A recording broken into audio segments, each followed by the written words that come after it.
surfing's quite similar to farming in the way that you can do what you can to ensure you have a kind of productive crop, but sometimes nature kind of has different ideas, and kind of like this morning, I suppose it's still a beautiful morning, but we didn't really get the harvest we were after. But there's another couple of ways around the corner that we can definitely go and surf.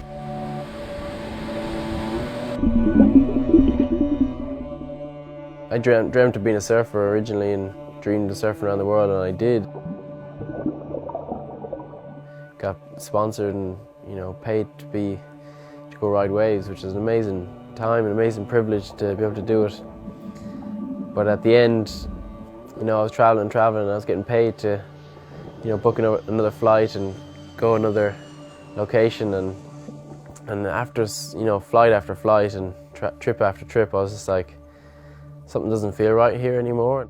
Like, there was a point in my life where I took 28 international flights in a year. I suppose we've been lucky enough to have been travelling and realised that it's not what we want to do too much anymore.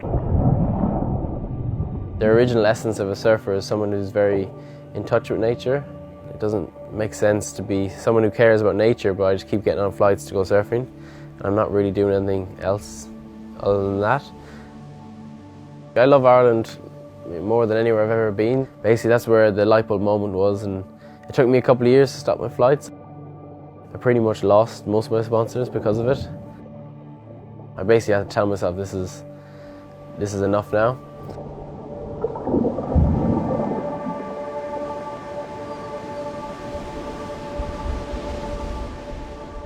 That bulb you're holding there, that's a lovely bulb. Yeah, it's a good one. So every clove is going to be the gene of that bulb. Ah, yeah. So you're going to get the same genetics as that one. Yep. It takes years to get a lovely type of garlic. My parents started their organic vegetable farm about 30 years ago.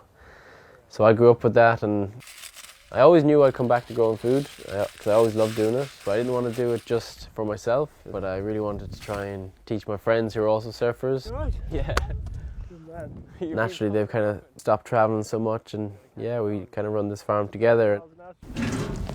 I'd never planted anything or a tree or any kind of food, and had absolutely no idea how to feed myself. It dawned on me that maybe I should come back and plant some more trees and do my bit. Running into the other drain.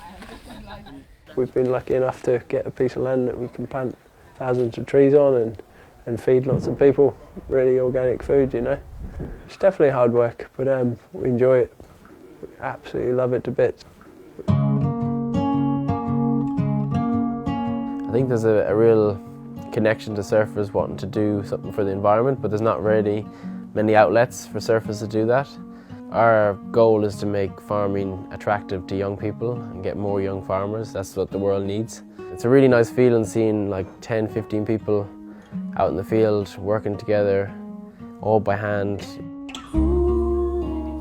sitting down with your neighbours and a bunch of friends, having big lunches and getting loads of work done.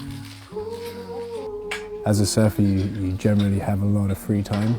I mean, farming's perfect because when you're not surfing, you can come and you work together, and then when there's waves, you can, as long as there's not really pressing jobs, you can go for a surf. So yeah, this is what makes it all work. All the work possible is you can look down there, see if there's any waves. And if there is, you can go, oh, let's go.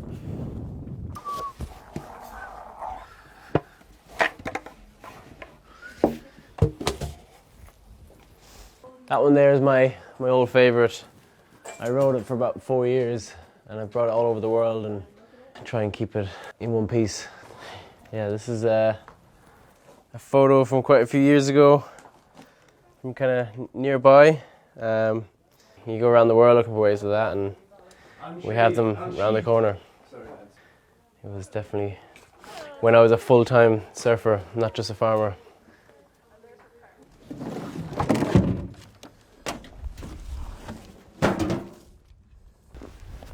We're told that there's 60 harvests left before the world gives up on us. To not kind of take that in would be kind of bonkers. I'd love everyone else to change the way they live, bus have to change the way I live, you know. For me, I'm learning as much from not going anywhere as I ever did from going anywhere. Yeah, it's been a pretty cool journey not leaving.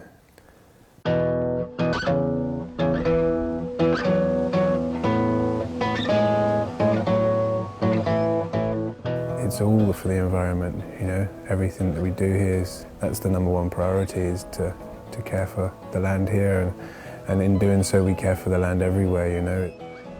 We're at a time in history that we can't just bury our head in the sand anymore. You know, we're the generation that can be doing something about it. We're old enough and young enough to think for ourselves and do something.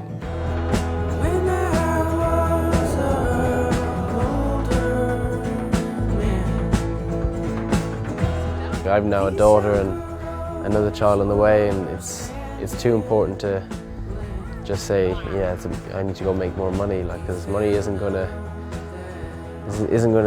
make our kids' future brighter. It's having clean air and water and good food and a strong community, and those are the real values that we all actually look for. The farm, the whole reason I stay here is because, yeah, I suppose we created it. Yeah, it's hard to walk away from anything that you created. I suppose surfing gives you a great connection with nature, and you really learn to respect every part of it.